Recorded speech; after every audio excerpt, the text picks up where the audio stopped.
গতকাল চলে গেছিলাম এক বান্ধবীর ছেলের জন্মদিনের অনুষ্ঠানে। তো সেখানে গিয়ে সেই বান্ধবীদের সঙ্গে প্রথমবার আলাপ হয়ে বেশ ভালো লাগলো। আর জন্মদিন মানেই তো অনেক আনন্দ, মজা, হই হুল্লোড়, খাওয়া দাওয়া। সেই কারণের জন্য কিন্তু সবথেকে বেশি আনন্দ বাচ্চাগুলোর। তো বাচ্চাগুলো তো এখানে ছিল আর সকলে মিলে হই হুল্লোড় তো করছিলই।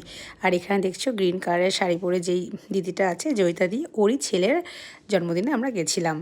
ওর ছেলে আর আমার ছেলে একই স্কুলে পড়তো। এখন শুধু স্কুলটা চেঞ্জ হয়ে গেছে, কিন্তু তবুও কিন্তু আমরা একই সঙ্গে এখনও পর্যন্ত সেই বন্ধুত্বটা রয়ে গেছে।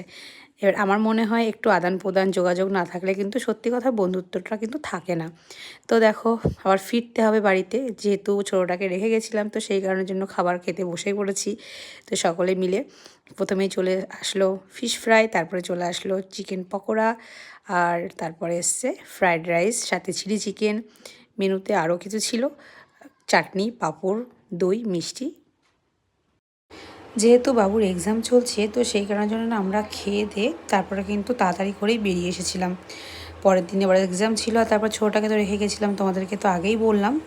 তো একটা মজা করেছি বাবুর সঙ্গে, আইসক্রিমের বোল ভেবে ও একটু দই খাইয়ে দিয়েছি। তো কিছুতেই দই খেতে চায় না, তো এক চামচ যেই দই দিয়েছি, পরের চামচ আর নেয়নি। এখানে জুতো পরতে এতটাই লেট হচ্ছে, আমি বলছি তো রাত থেকে সকাল হয়ে যাবে, একটা জুতো পরাটাই হবে না। তো চলো টাটা বাই, দেখা হবে এবার নেক্সট ভিডিওতে। সবাই ভালো থেকো।